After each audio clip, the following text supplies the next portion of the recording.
What is important for me is all the Filipinos are watching and they are maintaining their own stand and opinion on these issues. 42% ng mga Pilipino ang hindi sang-ayon sa impeachment case laban kay Vice President Sara Duterte. 32% ang sang-ayon, 18% ang hindi makapagdesisyon, samantalang 7% naman ang walang sapat na impormasyon kaugnay ng issue. Ito ang resulta ng 2025 Social Weather Survey sa 1,200 respondents sa buong bansa mula June 25 hanggang 29, 2025. Ayon kay Batangas 2nd District Representative Jervil Luistro, isang House prosecutor, nananatiling maraming taga-suporta ang mga Duterte at may epekto rin sa publiko ang mga pahayag ng ilang senator judge kaugnay ng kaso. Ngunit ayon sa mambabatas, hindi ang bilang ng sang-ayon at hindi sang-ayon sa impeachment case ang mahalaga. Mas importante na matuloy ang paglilitis dahil ito ang nakasaad sa ligang batas. Positibo pa rin ang pananaw ng kongresista kaugnay ng survey dahil nangangahulugan itong tinututukan ng mga mamamayan ang issue ng impeachment.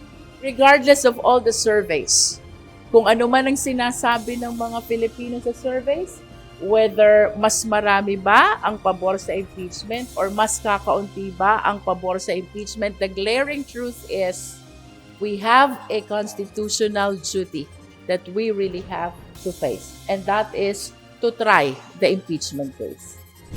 Naniniwala rin ang iba pang kongresista na uupong House prosecutors. Mababago ang pananaw ng publiko kapag naumpisahan na ang paglilitis kay VP Sara. Ito ay dahil mailalatag na ang mga ebidensya sa aligasyong maling paggamit ng confidential funds at matinding pagbabanta sa buhay ng Presidente, First Lady at Speaker. Nananalig kami, umaasa kami na maiiba yung pananaw ng mga nagsasabi na yan na hindi nila gusto ang impeachment. Kasi siguro naiimpluwensyahan lang yan ng mga disinformation, naiimpluwensyahan din yan ng mga komento ng ilang mga senator judges. Kasi sa isang impeachment na trial, hindi lang naman ang mga senator judge ang naghuhusga. Lahat ng mga Pilipino ay naghuhusga din. Tulad ng mga nangyaring impeachment noon, halos lahat ay dikit at pinapanood yung proceeding. Batay din sa SWS survey, 44% ng mga Pilipino ang naniniwalang pinatatagal ng Senado ang umpisa ng impeachment trial ni VP Sara. Giit naman ng Malacanang, dapat igalang ang paniniwala ng publiko kaugnay ng issue. Sabay ang patuloy na pagtangging may kinalaman ng Presidente sa impeachment ni VP Sara. Kung ano man po yung sentimiento ng taong bayan, igagalang naman po. At muli, ayaw po ng Pangulo na ipahid sa atin, sa administrasyon, yung impeachment trial. Dahil ito po ay nasa kamay na po ng mga Senado.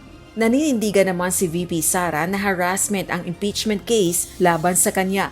Well, siguro marami sa ating mga kababayan naiintindihan kung ano yung ginagawa laban sa akin at sa aming pamilya. It's a pure political persecution at harassment. Dapat bang ibasura? Tingnan ng mga senator judges yung mga arguments namin dahil marami kaming mga solid legal arguments kung bakit dapat i-dismiss itong impeachment complaint. Bagay na kinokontra ng mga kongresista. If they're so confident about the survey, then why are they still pushing for dismissal of the impeachment case? Rosa Licoz, UNTV News and Rescue. Diyos ang aming sandigan, serbisyo publiko ang aming pinahahalagahan.